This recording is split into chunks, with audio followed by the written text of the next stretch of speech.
Truth Triumphant by B.J. Wilkinson. Chapter 11. Dinooth and the Churches in Wales. The abbot of the most distinguished British monastery at Bangor, Dinooth by name, whose opinion in ecclesiastical affairs had the most weight with his countrymen, when urged by Augustine to submit in all things to the ordinances of the Church, gave him the following remarkable answer. We are all ready to listen to be Church of God, to the Pope at Rome, and to every pious Christian, so may show to each according to his station perfect love, and uphold him by word and deed. We know not that any other obedience can be required as toward him, whom we may call the Pope or the Father of Fathers. The heroic figure of Dinooth, A.D. 530 to 610, sheds glory upon the history of Christianity in Wales. He stamped his personality upon the life of the Welsh nation, and he gave direction to the thought of his country's church. In his lifetime occurs the first desperate encounter between the able leader of the Celtic Church and the agents of the papacy. He became the leader of Celtic Christianity in England and Wales about the time the 1260-year period was beginning in 538. He led the Celtic Church in its critical encounter with Augustine, the founder of the Papal Church in England. The Welsh still consider the 6th century as the most brilliant period of their history. Columba was finishing his work in Scotland when Dinooth was at the height of his career. Since the two were leaders of the same faith during the victorious years of the Celtic Church advances in the British Isles, Dinooth learned from Columba and followed his program of evangelization. Add to the names of these pioneers that of Aidan, a famous leader of Celtic Christianity in England in the generation following Dinooth, and one can see the unity as well as the abundant evangelism that this church displayed. To obtain a closer view of the environment into which Dinooth carried on his great work, it is necessary to examine the history of the British Isles as they experienced three inundating waves of penetration. Wales was the first of the nations of Britain to feel weapons of aggression directed against the Celtic Church after the arrival of the papacy. Welsh believers exemplified the bravery of others who laid down their lives for their faith. The Celtic people were renowned for their courage, and they almost exhausted the conquering forces of the Roman Empire when army after army melted away before the native tribes of the Welsh mountains. The Welsh, a part of the great Celtic Church branch of the human family, were originally pagan in their religion. Some practiced polytheism, while others followed Druidism. The schools of the Druids are famous in history for their scholarship and literary training. Arrival of Christianity. Christianity entered early the British Isles. Even in the days of the apostles, the message may have reached them, for Mosheim writes, "Whether any apostle or companion of an apostle ever visited Britain cannot yet be determined, yet the balances of probability rather incline towards the affirmative." Origen, about AD 225, spoke concerning the Britain as follows. When did Britain, previous to the coming of Christ, agree to worship one God? When the Moors? When the whole world? No, not now. However, through the Church, all men call upon the God of Israel. During the 400 years that Britain was under the Roman Empire, the followers of the gospel knew nothing of the ecclesiastical dominion and pompous rituals of Rome. The truth was practiced in apostolic simplicity. The British were first evangelized not by Rome, but by their brethren in Asia Minor, who had continued primitive Christianity. Columbanus, who was one of the faith of Dinooth, declared that his church had received naught but the doctrines of the Lord and the apostles. Therefore, as shall later be seen in his conflict with papal leaders, we must conclude that the early British Christianity was apostolic and not papal. The invasions of the Goths and the sack of Rome brought a crisis to the Celtic Church in England and Wales. The defense policy of the empire was forced to a radical change. The order was given at once for the imperial legions to abandon Britain as they were needed on the continent nearer home. The frontier of the empire contracted, leaving British to their fate. At once the fierce Petes from the Scotland and Saxons from Scandinavia swept down upon the island, and when, about 449, the surge of invasion of the Anglo-Saxons began, the hatred of the foreigners against the Britons spent its fury on the British Church. Ultimately, paganism was dominant from the English Channel to the border of Scotland, Wales alone being able to stand its ground. Step by step, the Anglo-Saxons conquered and settled England. It took them almost 200 years to do what the Romans did in a few years.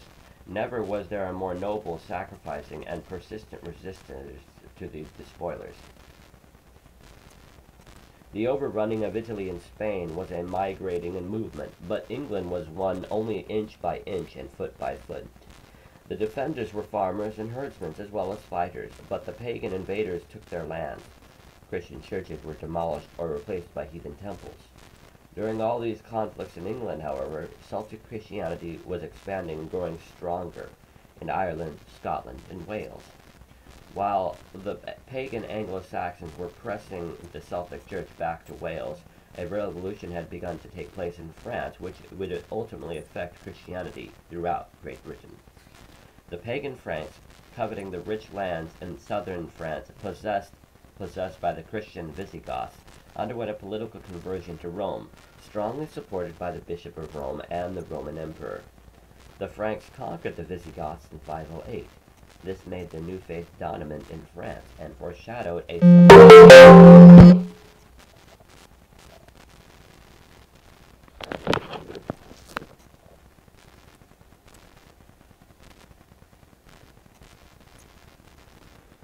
Before the revolution in Gaul was fully consummated, the conquering Anglo-Saxons in England had coalesced into a number of strong confederacies. Finally, there emerged a number of kingdoms, usually under the number of 7, spoken of as a heptarchy. Of these, the Kingdom of Kent was the first to engage attention because of its early strong lead and its relationship with the Church of Rome. The King of Kent at this time, 560 to 515, was Ethelbert, who had married Bertha, the daughter of the Roman Catholic king of the Franks. Immediately a powerful advantage was given to the papacy, since this zealous princess had the support not only of the strong nations of Gaul and Italy, but also of the Eastern Empire, whose emperor was in alliance with the papacy. Bertha consented to this marriage only on the condition that she be accompanied to England by her chaplain, Augustine, in Great Britain. When Augustine and his monks landed on the island in AD 597, political conditions favored this coming. The papacy had sought for more than 200 years to pierce the Apostolic Christianity, which prevailed throughout Great Britain. By misrepresentation and by the sword, it had persecuted the evangelical dissenters in northern Italy. It also hated the similar organization in Great Britain. Now, at last, it had found an ally. The previous stubborn resistance of the Celtic Britons to the Germanic Anglo-Saxon invaders had permeated the latter with rage towards their victims. The religious hatred embosomed in the papacy was now joined with the radical hatred of the Anglo-Saxons. Upon landing, Augustine went to Canterbury, the metropolis of Kent. He and his companions drew near, furnished with divine, not magic virtue, bearing a silver cross for their banner, and the image of our Lord and Savior painted on a board, and singing and the litany. It was a severe affliction upon Christianity introduced among the Anglo-Saxons, to make them believe that the ineffable eternal could be represented on a single board, and teach them license with God's commandment against images while proclaiming obedience to Christ. For had not the prophet declared to God, "To whom will you liken me?"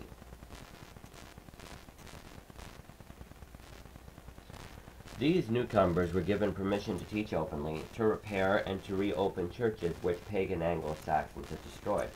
How political, therefore, how superficial Augustine's wholesale baptism of 10,000 Kent subjects became apparent when shortly after the death of the king, the kingdom lapsed into paganism.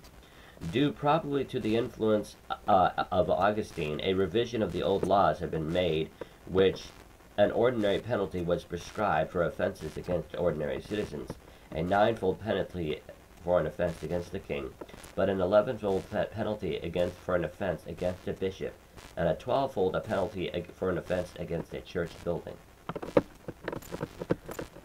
Then followed the more strategic marriages. Probably the greatest line of success achieved by Augustine was the marriage of a Roman Catholic princess, Aethelberg, daughter of Ethelbert, to a pagan king Edwin, ruler of Northumbria, and later the marriage of the Roman Catholic princess Eanfled, the granddaughter of King Ethelbert, to the Northumbrian king Oswy, grandson of Edwin, who had embraced the Christian faith, the British faith, under the influence of his saintly father, King Oswald, a student of Columba's celebrated training and school of Iona.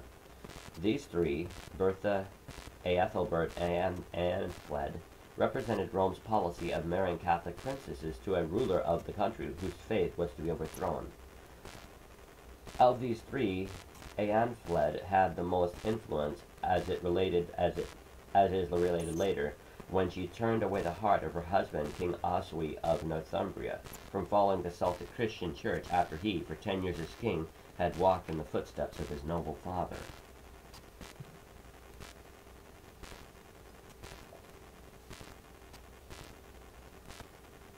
King Arthur and early Welsh heroes.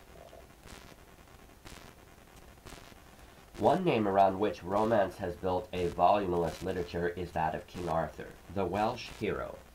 This George Washington of his country must have fought many fierce battles to throw back the Anglo-Saxons. Evidently, Arthur was the sword of the Lord in defense of the British Church. He is credited with building or repairing many churches, as well as with successful battling. The historian Gibbon says, "But every British name is effaced by the illustrious name of Arthur, the hereditary prince of the Silures of South Wales, and the elective king or general of the nation.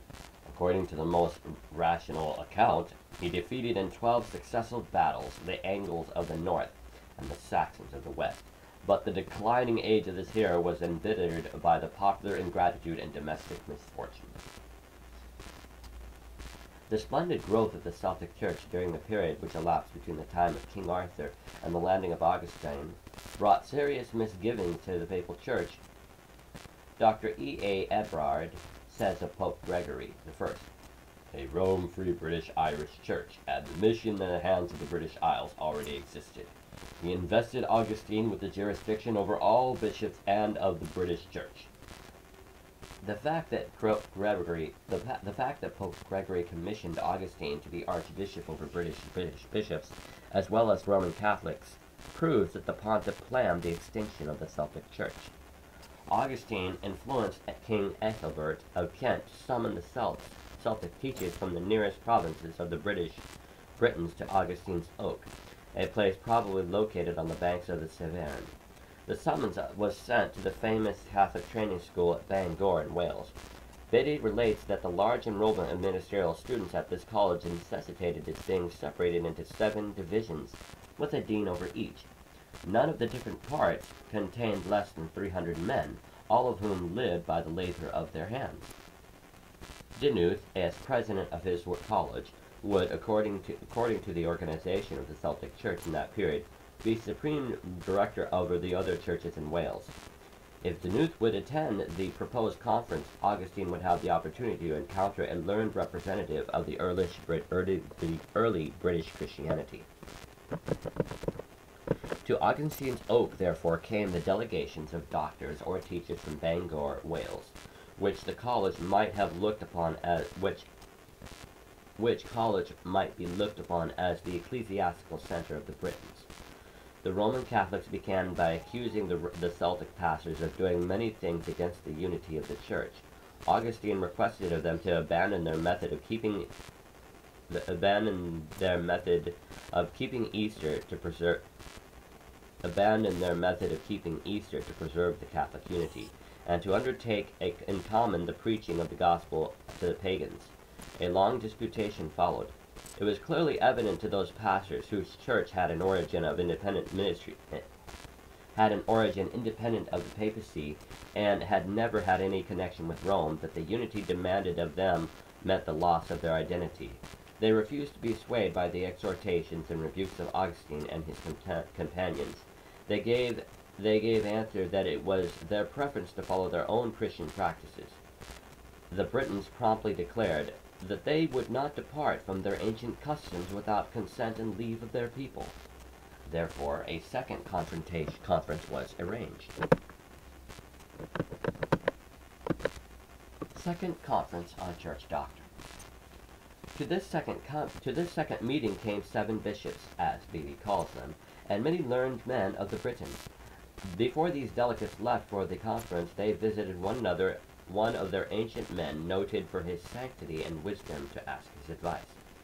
He counseled them to let Augustine and his party arrive at the place of meeting first. If, when the Britons arrived, Augustine rose and received them with meekness and humility of Christ, they were to look upon him as heaven's messenger. If, however, he displayed haughtiness and arrogance, it was a sign that they were to refuse to follow his fellowship with him or accept his authority. When they did arrive at the place of meeting, Augustine was already there, and retaining his seat, did not deign to rise. Whereupon the Britons charged him with pride, answering all of his arguments. Augustine commanded them to keep Easter according to the Church of Rome, and to give up their evangelical unity and become Romanists. The Britons fully and determinedly rejected Augustine's claim to their superior authority of his church and the supremacy of the Pope who sent him. They declared that they would do none of the things, nor receive him as their archbishop. Consequently, Augustine predicted their ruin, saying that, "If you will not join us in this unity, you shall from your enemies suffer the vengeance of death." James Ashur writes of this interview. The Welsh chroniclers further relate that Dinooth, the abbot of Bangor, produced divine arguments at that time to show that they owed him no subjection. From the same authority, we further learn that the Welsh made an answer to Rome's monks that they adhered to what their holy fathers had held before them, who were the friends of God and the followers of the apostles, and therefore they ought not to substitute for them any new dogmatists. Soon after this contest between Dinooth and Augustine, the Welsh clergy lived to see the terrible slaughter of their young ministerial candidates in the war waged upon the Britons and the British Church in Wales. Aethelfrith, king of Northumbria, raised a great army to wage war against him. As he prepared to attack, he noticed a special company of about 1,200 young men engaged in prayer. These were from the famous training college at Bangor, Wales. Though these young men were opposed to bearing arms, they were wont to pray for the soldiers of their own nation who were fighting for national existence. Upon learning who these 1,200 were, Aethelfrith shouted that their prayers showed on what side they stood, even if they did not bear arms, and that he would slay them first. By his wicked command, practically all of them were exterminated. So great was the slaughter that the papal historian Beatty thinks he sees that this as a fulfillment of Augustine's malediction. Ashur has recorded some of the poems of the leading Welsh bard, Taliesin, poet laureate, that we may say, who wrote, "Woe unto him who doth not keep from Romanish wolves his holy sheep." All must admire the spirit of the Welsh leaders. Their lot was hard enough with the fierce Anglo-Saxon armies constantly harassing them. Added to that were the demands of the papal emissaries and the organization backed by the King of France and the Roman Emperor. The gulf between the two types of believers was wide and deep.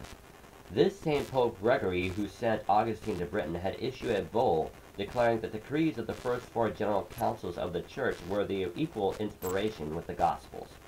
This was an unacceptable man-made enlargement to the Scriptures. The Celtic Church rejected it and clung to the Bible and the Bible only.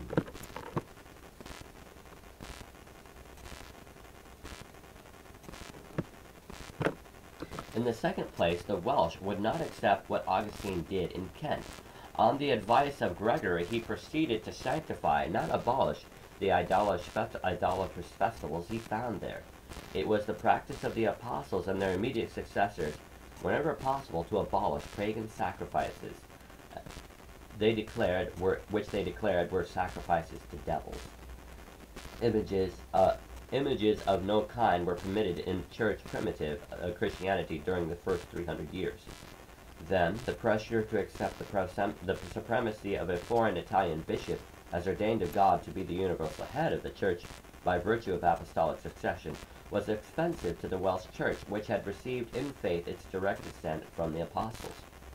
A fourth point of the new conception was the office of the bishop.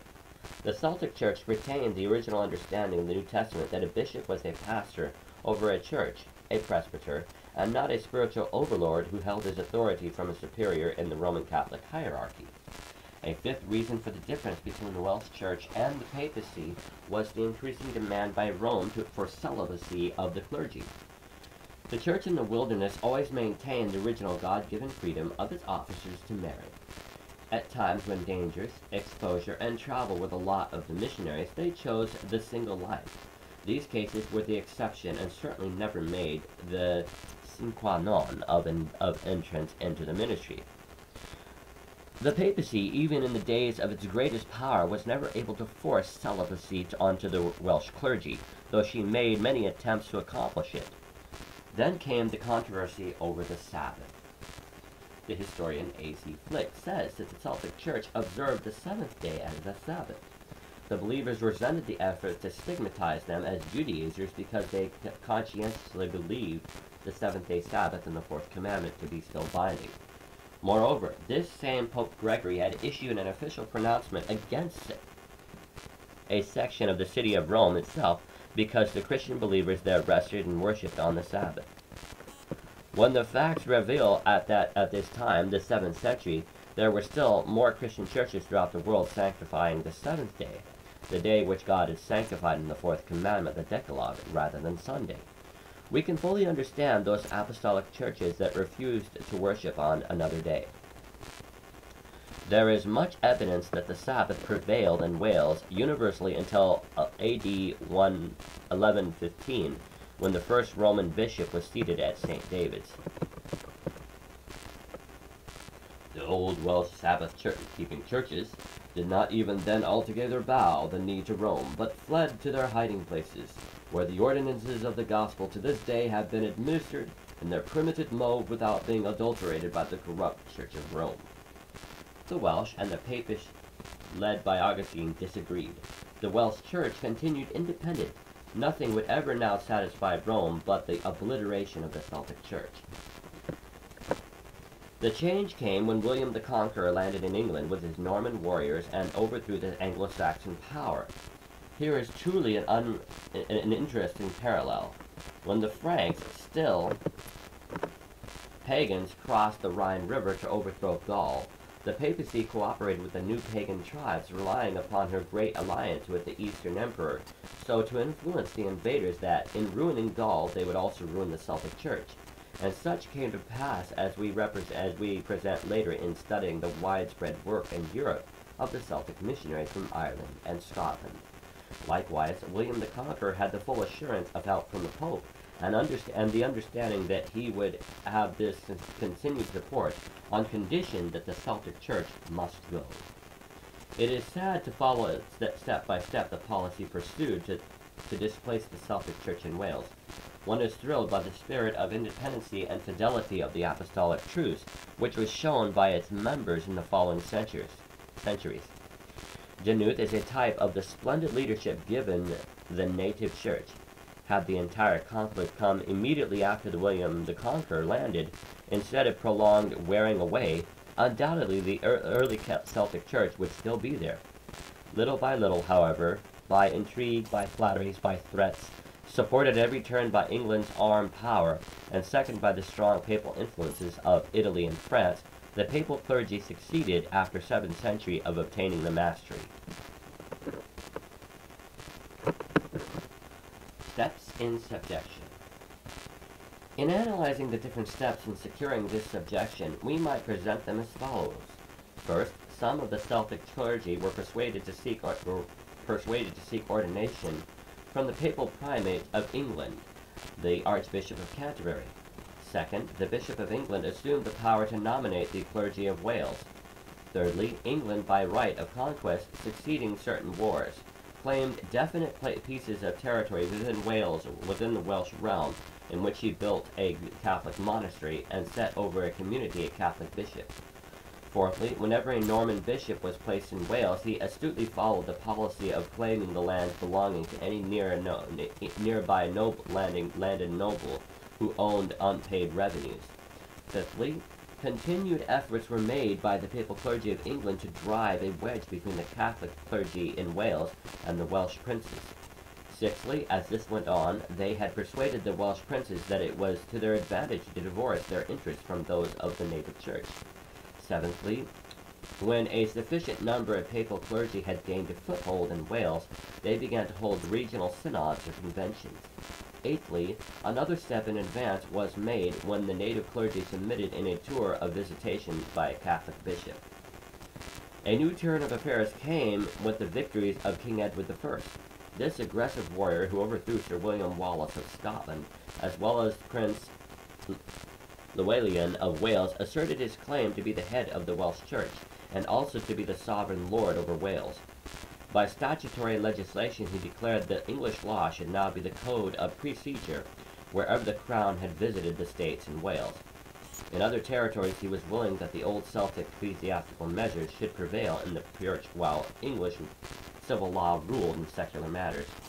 Thus, from 1272 until King Henry VIII, Wales was no longer under Welsh law, both civilly and religiously, but was under three different codes. Under King Henry VIII, all this was swept aside. This monarch, who had brought into existence the Church of England, ordered that the civil and religious laws of England should be supreme throughout Wales. This had an immense effect of tearing down Welsh customs and in overthrowing the influence of the Celtic Church. It placed the Welsh clergy in a different position of either surrendering their convictions and practice of centuries or being found in rebellion against the supreme law of the land. This situation had continued from then until now. It had the tendency to embitter a people who had never been too fond of their neighboring Anglo-Saxon kingdom. These changes were forced upon them and were never heartily accepted, so that when the Methodist revival in the 18th century swept Wales, it found a nation always resentful of ritualism, ready to return to evangelization. The Celtic Church of Wales, not papal, is the connecting link in that land between the Apostolic Christianity and the latter-day Protestantism. Although centuries have passed, the old religious characteristics of the people still remain. Ecclesiasticism, which was forced upon them, is no deeper than a thin veneer. The deadly struggle between the Celtic and the Roman churches may be summed up in the words of J.W. Willis Bunn. The issue was at once shifted from a fight between Christianity and paganism to a deadly fight between Latin and Celtic churches. In the north of England, the Latin church was victorious. She forced the Celtic missionaries to retire to Scotland or Ireland, and nominally brought England under the rule of Rome. But in Wales, the result was different. Here, the Latin church was repulsed, if not defeated. Here, the Celtic Christianity long maintained its position, with its peculiar ideas and exceptional beliefs.